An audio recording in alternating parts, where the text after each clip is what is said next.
What do a young German tourist, a missing girl from Mexico, and one of America's most powerful union leaders all have in common?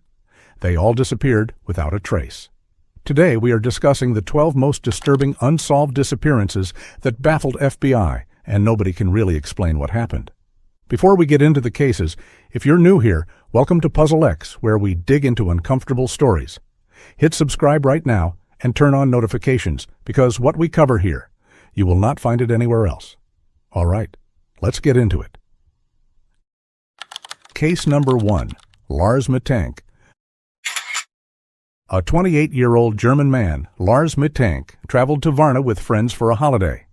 One night, outside a bar, a minor altercation broke out. Lars wasn't even directly involved, but hours later he showed up injured. A doctor diagnosed him with a ruptured eardrum and warned him not to fly immediately. So his friends left, and Lars stayed behind, alone.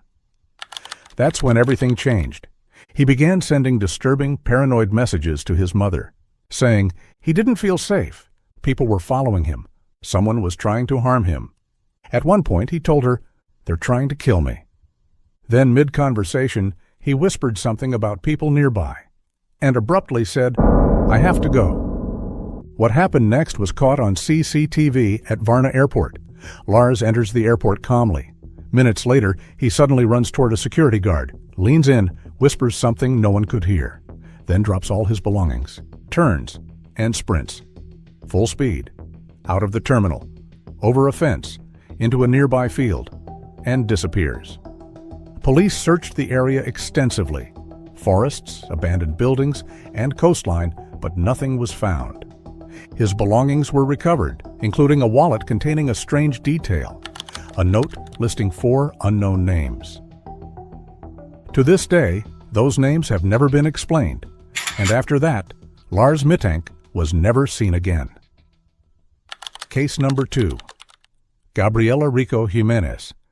You might have heard about the Epstein files by now, and you might have also seen that chilling clip of a Mexican model screaming, "They ate humans." But almost no one knows what happened after that video ended.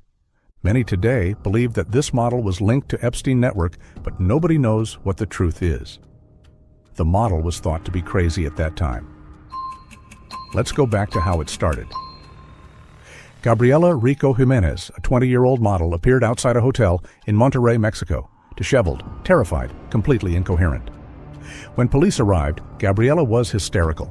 She began screaming names of powerful politicians, businessmen, and officials, claiming that these people had been killed and that she witnessed murders. The footage of Gabriela outside that hotel is one of the most disturbing videos where she does not seem to act.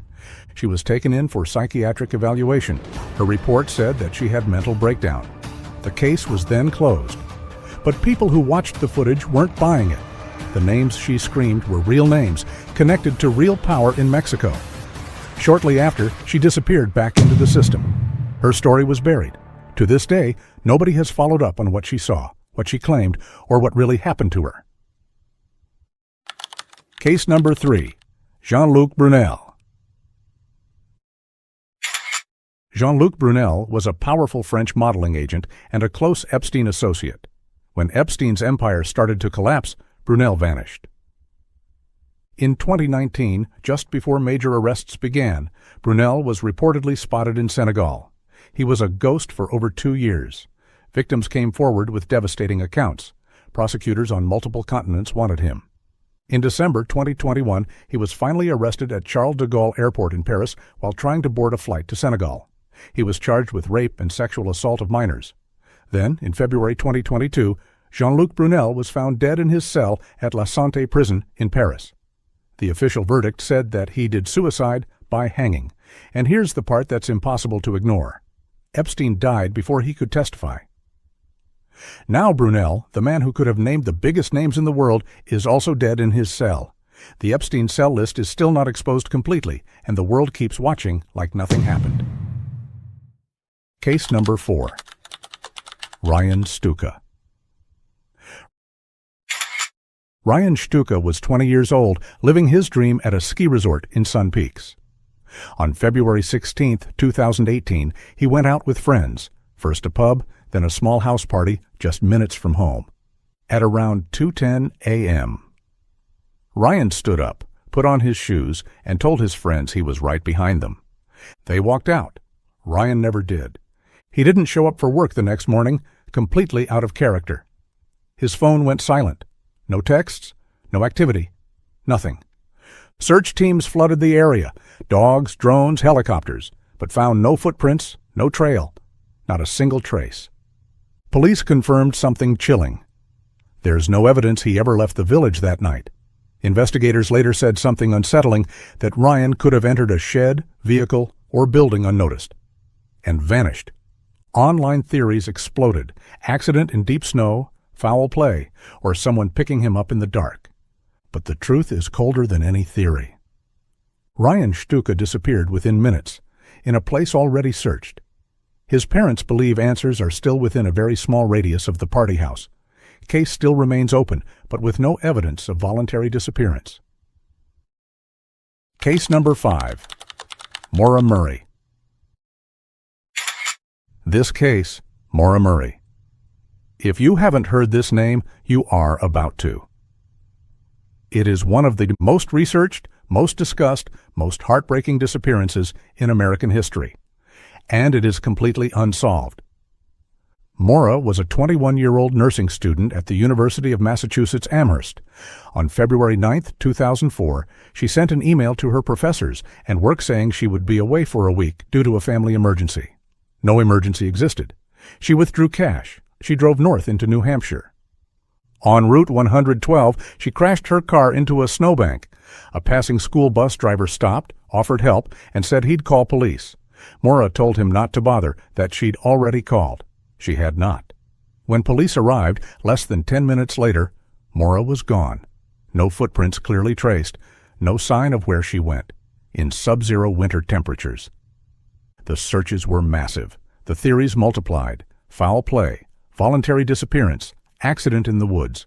Podcasts, documentaries, and independent investigators have pored over every detail for 20 years. Leads emerge and evaporate. Maura's father has repeatedly pushed authorities to release case files, evidence, and records. His belief was that the police are withholding key information that could help solve the case. His father believed that she was likely a victim of foul play, but she was never found. The case remains open till date. We are just getting started. The next cases are going to be darker. Keep watching. Case number 6, Bobby Dunbar. Bobby Dunbar was 4 years old when he vanished near Swayback Lake in Louisiana in 1912. His family searched desperately. Then, 8 months later, a boy was found with a drifter named William Cantwell Walters. The Dunbar family identified him as Bobby. But here's where history takes a dark turn. A woman named Julia Anderson came forward immediately and claimed that the boy was her son, Bruce, whom she had given to Walters to care for while she worked. She was dismissed. People assumed she was lying. The court sided with the Dunbars. Walters was jailed for kidnapping. The boy grew up as Bobby Dunbar. Almost a century later, descendants of the Dunbar family performed DNA testing. The boy raised as Bobby Dunbar was not genetically related to the Dunbar family. Julia Anderson was likely telling the truth. The child was almost certainly her son, Bruce. The Dunbars unknowingly raised someone else's child. Early newspaper reports said the boy didn't recognize his mother at first and called Walters Papa and had physical differences, like eye color and scars. But over time, the family insisted more strongly it was him, and the narrative shifted. Overall, a family was torn apart. A mother's child was taken from her and given to strangers. A man went to prison for a kidnapping that may never have occurred. And somewhere in Louisiana in 1912, a little boy named Bobby Dunbar disappeared and was never accounted for. To this day, nobody knows what happened to him. Case number 7, the Martin family. The Martin family from Poland disappeared on December 7, 1958. The family left their home in Portland in their 1954 Ford station wagon to gather Christmas greenery in the Columbia River Gorge. They expected to come back. They were seen leaving Portland around early afternoon, stopped for gas near Cascade Locks, possibly seen eating or shopping in Hood River, and then no sighting after that. This wasn't a small case. Massive land and river searches, bloodhounds, boats dragging the river, and even a reward offered for information. It became a national news story at the time. And yet, no family, no car. Months later, 2 bodies surfaced in the Columbia River. Virginia was found near Bonneville Dam, and Susan was found miles away near Camas, 30 kilometers apart. Multiple theories surfaced, like there must be an accident or a foul play, but the case remained unsolved due to inconsistencies. Recently, a diver named Archer Mayo found a car buried 50 feet deep under silt in the Columbia River. Inside it were human remains. A camera case with Ken Martin's name and personal items DNA testing confirmed the bodies were of Kenneth, Barbara, Barbie. Still, why did early evidence point in conflicting directions? Why did it take decades to find the car if it was just an accident? Nobody has answers of that. Case number 8. Imam Musa Al-Sadr. This case is different because it is of the most influential religious and political figures of the 20th century. Imam Musa Al-Sadr.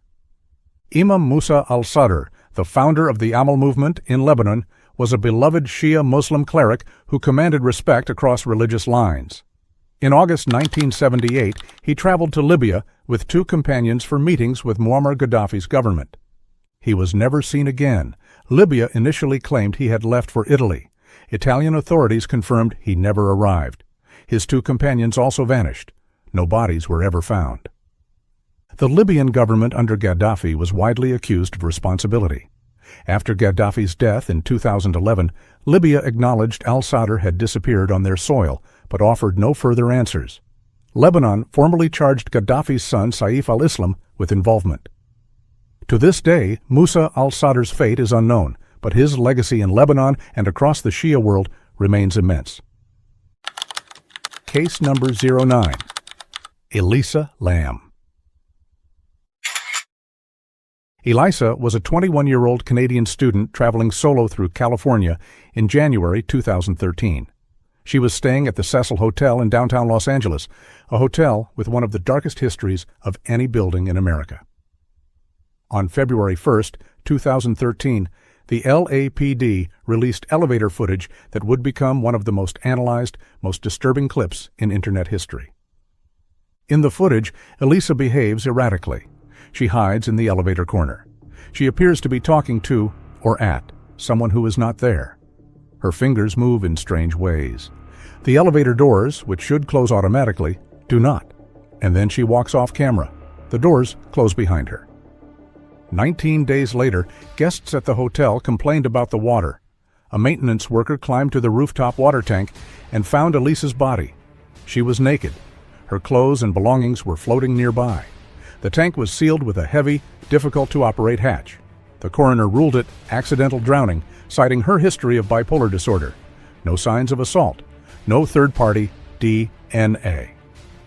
The questions remained. The Cecil Hotel's history, home to serial killers, site of multiple suicides in the heart of Skid Row, makes it impossible to separate the building from the mystery. Elisa Lam's case was officially closed, but it has never felt closed. Case number 10. Jimmy Hoffa. And here we are, the last case, and if any disappearance deserves to close this video, it's this one. Because Jimmy Hoffa didn't just vanish. A piece of American power vanished with him, and 50 years later, we still don't know where he is. James Riddle Hoffa was the president of the International Brotherhood of Teamsters, one of the most powerful labor unions in American history. He had connections to organized crime that were an open secret. He had feuded with Bobby Kennedy. He had done prison time. And on July 30th, 1975, he drove to a restaurant in Bloomfield Township, Michigan, for a meeting with mob figures. He was never seen again. His car was found in the parking lot. Multiple witnesses saw him waiting. Nobody saw him leave. No body was ever found. The FBI investigation was one of the longest and most resource-intensive in Bureau history. Theories multiplied over decades, buried under Giant Stadium, dissolved in acid, dumped in the Atlantic, cremated at a mob-connected funeral home. Multiple people confessed on deathbeds to different versions of what happened. None were provable. In 2012, the FBI dug up a field in Oakland Township based on a tip. Nothing. In 2013, they investigated a driveway in a Detroit suburb. Nothing. In 2023, yet another tip led to a search at a New Jersey marsh. Still nothing. Jimmy Hoffa is everywhere and nowhere. Declared legally dead in 1982. Gone as thoroughly as any person has ever been gone. And whoever did it, if anyone is even still alive to know, has taken the secret to their grave. 10 people, 10 stories. Some of them had funerals, some of them never had closure. Some of them are still out there. In some database, some missing person poster, some family's nightstand photo that never gets put away. And if this video made you think, made you feel something, made you uncomfortable in a way that matters, that's the point. Subscribe to Puzzle X. We cover the stories that get buried. I'll see you in the next one. Stay curious, stay skeptical, and above all, stay safe.